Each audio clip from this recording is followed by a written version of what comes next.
Hey everyone, I'm here with a quick traveller's notebook insert, one that uses up some scraps and is quite simple to do. So I've just started with this little photo here of my two boys that was cut from a 4x6 photo. It was just cut shorter, so it sort of looked like it was panoramic. Like not as tall. So it was probably like 3x6. And then I thought if I cut it down a little bit more, I could fit it into this traveller's notebook. Then I decided to get out some scraps, and then I'd cut those scraps the same size as the photos and lay them out in sort of like a grid kind of, position if you want to label for it. So I pulled out all these pattern papers from the June kit, and they are all striped in some way. So they're all diagonal stripe except for that top one with the green. But that's okay. I think it adds a bit of interest, but also the fact that all the colours are there means that when you go to embellish, that you can put on any colour that you want because the colours are all there to start with. Because it came from a kit and from a collection, everything matches so well. So as you can see, I'm just literally cutting it down, cheating by cutting around the photo as my template. That way I don't have to think about measurements and get out my trimmer or anything like that.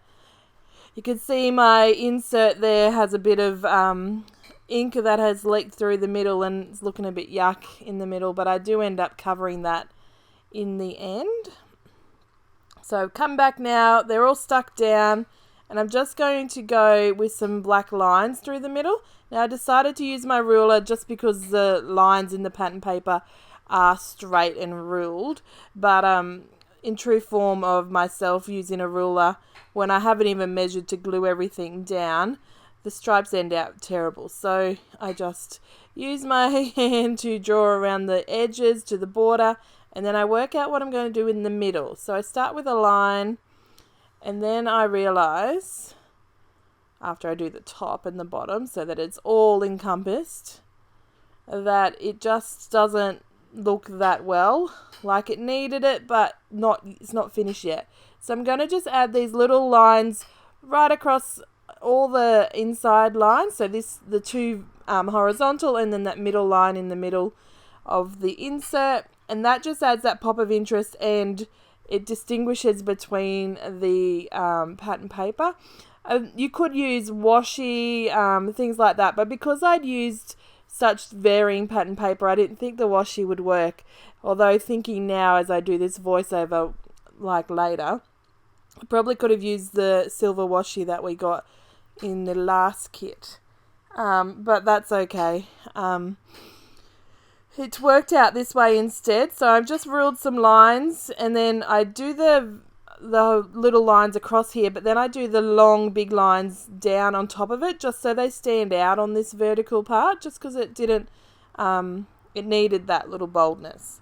So you can see there it makes a big difference. It just frames it all. I did consider doing the border, but I thought it would be way too much.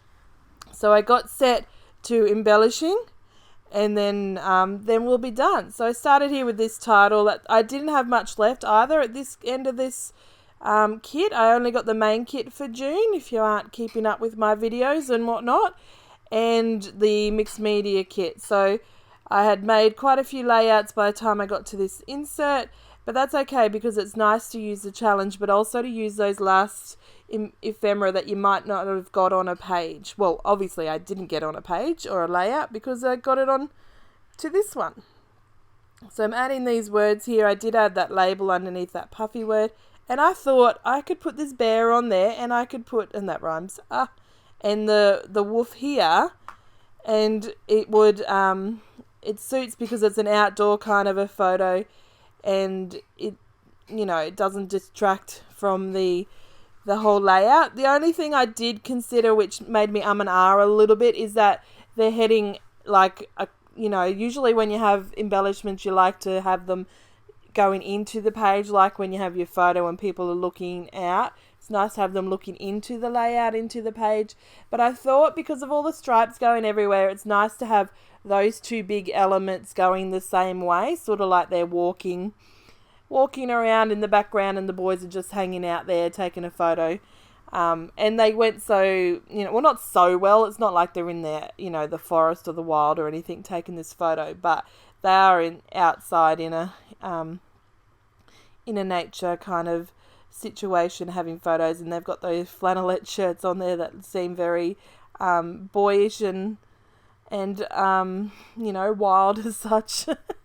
Sort of pulling at straws to link it all together. But I think the final thing really works really well, and if you don't overthink it, you get to use those bits and pieces and get things happening that might be out of the box a little.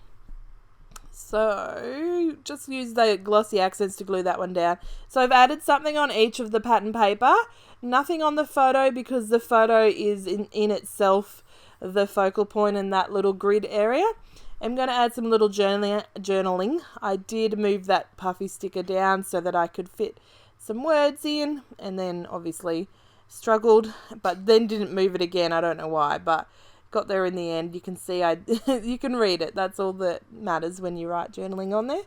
And I seen this little puffy sticker and figured that I could get that on the page, and wondered if these ones could go on there. These are little acetate phrases that are in the ephemera pack for Wolf Pack, and they're really nice, but I couldn't work out how I could get them on.